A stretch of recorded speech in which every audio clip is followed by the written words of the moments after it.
AC का एक छोटा-सा वीडियो बनाया था मैंने 1 घंटे 20 मिनट का, उसमें ये वाला टॉपिक मिस हो गया। मैंने बच्चों ने कमेंट देखा कि सर ये टॉपिक तो है ही नहीं, तो मुझे याद आया कि हाँ, एडिटिंग में ही गायब हुआ होगा। टॉपिक का नाम है पावर इन एसी सर्किट। देखिए, समझिए पावर वाला जो टॉपिक है ना, ओवर 1 साइकिल हमें निकालना होता है। तो ये 1 साइकिल का मतलब ये है। तो अगर हमें 1 साइकिल में पावर चाहिए, तो एक बात आप ध्यान रखो कि भई पावर का फ़ॉर्मूला ना V इंटू आई होता है, लेकिन यहाँ पर हम E इंटू आई, ईएमएफ इंटू आई लिखेंगे। और ये आपको रटना ही पड़ेगा, क्योंकि ये प्योरली ट्रिग्नोमेट्री है और इसमें कुछ कर नहीं सकते, आपको याद करना पड़ेगा। देखो लॉजिक बता रहा हूँ, ई की जगह हम पुट कर देंगे E naught sine omega T, I की जगह पुट कर देंगे I naught sine omega T minus phi, जहाँ पर फाई का मतलब कोई भी रैंडम सा फेज डिफरेंस।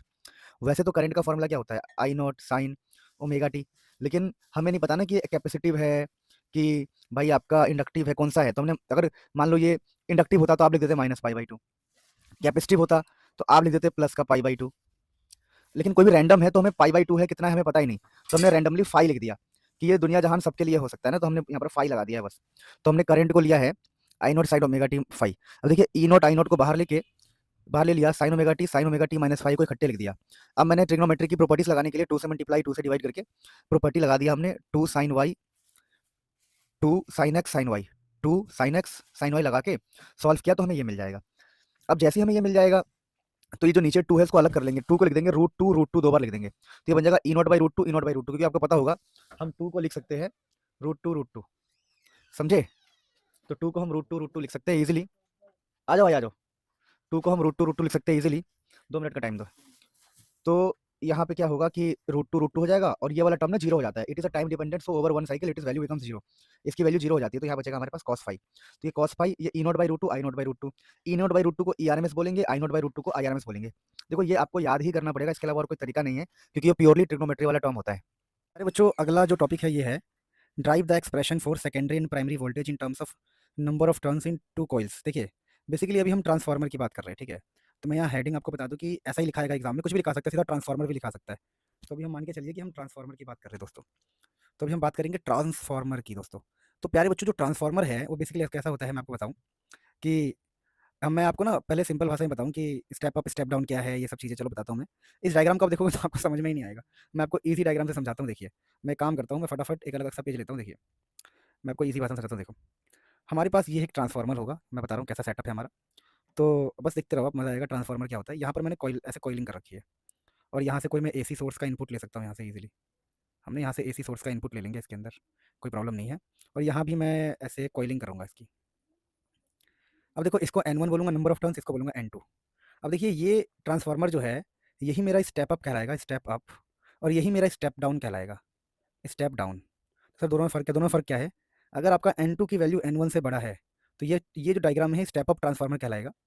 और स्टेप अप ट्रांसफार्मर का मतलब क्या होता है कि जो आपके वोल्टेज को अप कर दे, तो जो वोल्टेज को इंक्रीज़ कर दे, तो जो वोल्टेज इंक्रीज़ कर दे उसको स्टेप अप ट्रांसफार्मर कहते हैं। अब मान लो आपकी N2 की वैल्यू N1 से कम है। ये जो N2 है, N2 N1 तो पता ही होगा आपको। N1 N2 का मतलब नंबर ऑफ टर्न्स होते हैं, ये नंबर ऑफ टर्न्स।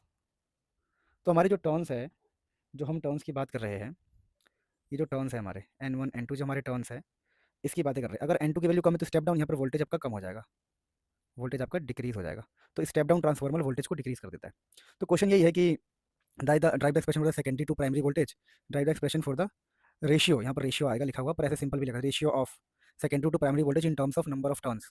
तो ट्रांसफार्मर है, तो देखिए यहाँ पर कॉन्सेप्ट क्या लगाते हैं हम। देखिए हम यहाँ पर कॉन्सेप्ट क्या लगाते हैं, मैं आपको समझा दूँ डेरिवेशन करते वक्त। हम पहला कॉन्सेप्ट लगाते हैं no flux leakage, no flux leakage.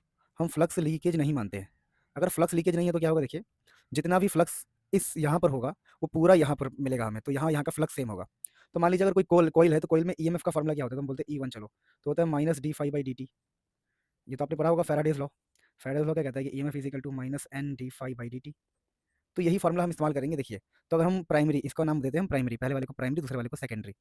तो अगर हम प्राइमरी की बात करें, हम ये मान प्राइमरी के लिए बात करें, तो प्राइमरी के लिए जो ईएमएफ होगा, ईएमएफ उसको हम बोलेंगे E1। तो प्राइमरी के लिए जो ईएमएफ E1 है वो होगा माइनस का N1 d phi by d t. Similarly अगर हम सेकेंडरी की बात करेंगे, तो हमारा जो E2 होगा minus N2 d phi by d t. और इनका अगर हम रेशियो निकालेंगे E1 बाई E2, अगर हम रेशियो लेंगे तो क्या होगा, देखो d phi d t cut जाएगा, माइनस से माइनस कट जाएगा N1 बाई N2। तो यही रेशियो निकालने के लिए आपसे कहा जाता है ट्रांसफार्मर के लिए। अच्छा अब यहाँ पर और भी हम चीज़ें आगे बढ़ा सकते हैं रिलेशंस को मजबूत करने के लिए। अगर हम नो एनर्जी लॉस नहीं मानेंगे, तो पता है क्या होगा। देखिए आप लोगों ने पढ़ा होगा पावर होता है वोल्टेज इंटू में करंट। तो वैसे ही प्राइमरी का ईएमएफ E1 है और करंट है I1। तो E1 I1 इक्वल टू होगा E2 I2। तो यहाँ से E1 बाई E2 की वैल्यू आ रही है I2 बाई I1। तो यहाँ से हमें क्या सीखने को मिलता है कि जो ईएमएफ है इनवर्सली प्रोपोर्शनल टू करंट है। तो ये चीज़ हमें क्या सिखाता है कि हमें सिखाता है कि कहीं पर अगर हम ईएमएफ को बढ़ा रहे हैं तो करंट वहाँ पर घट जाएगा। और होता यही है, जब हमारा ये जो स्टेप अप ट्रांसफार्मर है, जब वोल्टेज को बढ़ाता है ना, तो करंट को घटा देता है। और यहाँ पर स्टेप डाउन जब वोल्टेज को घटाता है तो करंट को बढ़ा देता है। यानी कि जब सिंपल याद कर लो कि जो ईएमएफ है करंट के इनवर्सली प्रोपोर्शनल है। यानी कि अगर कहीं पर ईएमएफ बढ़ेगा तो करंट घटेगा, समझ रहे हो? और ईएमएफ घटेगा तो करंट बढ़ेगा। तो ये हमारा हमने पढ़ा किसके बारे में? ट्रांसफार्मर के बारे में पढ़ा। अब इस चैप्टर के अंदर एक छोटा-सा टॉपिक होता है, जो कभी-कभी इंपॉर्टेंट होता है, जिसको बोलते हैं वॉटलेस करंट। अब देखिए इसका नाम ही हमें बता रहा है कि ये वॉटलेस करंट की बात की जा रही है। तो ये वॉटलेस करंट क्या होता है, थोड़ा इसके बारे में हम बात करते हैं आराम से। देखिए, वॉटलेस करंट नाम ही क्या इंडिकेट कर रहा है? तो वॉटलेस करंट कह रहा है कि ऐसा करंट कि जो तो करंट करंट जिसका वॉट ना लगे, current which do not consume power in AC circuit. In AC circuit, तो जो एसी सर्किट में पावर कंज्यूम ना करे, उसको हम वॉटलेस करंट कहते हैं। समझे मेरी बात को? तो ये काफ़ी ज़्यादा इंपॉर्टेंट चीज़ होती है जो मैंने आपको बताया, कोई टेंशन वाली बात नहीं है। अब यहाँ पर थोड़ा-सा मैं आपको थ्योरीज़ पढ़ा दूँ बढ़िया से। तो देखिए, हम यहाँ पर आ जाते हैं दोबारा। जो हमारा पावर का फ़ॉर्मूला हमने ड्राइव किया है, power is equal to ERMS IRMS cos phi, ठीक है? अब देखिए ईआरएमएस आईआरएमएस कॉस फाई में क्या-क्या क्वेश्चन बनता है? फर्स्ट क्वेश्चन अगर आपसे कहता है कि हमारा रेजिस्टेंस वाला सर्किट है, रेजिस्टेंस, तो इस केस में जो फाई की वैल्यू है आपको 0 डिग्री लेना होता है। तो आपको पावर का फ़ॉर्मूला पता क्या बन जाएगा? देखिए, ई आई और कॉस 0 1, तो ई इंटू आई, जिसको हम जानते हैं वी इंटू आई से ना, तो वी इंटू आई ही हो गया हमारा पावर का फ़ॉर्मूला। लेकिन आपका इंडक्टर है, उसमें इंडक्टर है, तो फाई की वैल्यू 90 डिग्री होती है, आपको पता ही होगा। और कैपेसिटर में भी फाई की वैल्यू 90 डिग्री होता है। फाई की वैल्यू 90 डिग्री होता है इंडक्टर कैपेसिटर में। तो हमें पता है कि कॉस 90 जीरो हो जाएगा, तो हमारा पावर एवरेज भी जीरो आएगा। यानी कि अगर आपके पास एक प्योर कैपेसिटिव या इंडक्टिव सर्किट है, इंडक्टिव या कैपेसिटर, तो पावर एवरेज इसमें जीरो आता है। तो कई बार प्रूफ करने के लिए आ सकता है, तो आपको यहाँ से डेरिवेशन स्टार्ट करके यहाँ तक लाना है और फिर ये कंडीशन बता के उसको जीरो प्रूफ करना पड़ सकता है। तो ये सब कुछ खास बातें थी इस चैप्टर के अंदर। अल्टरनेटिंग करंट के अंदर ये कुछ इंपॉर्टेंट टॉपिक्स थे जिसको आप इजीली कवर कर सकते हो।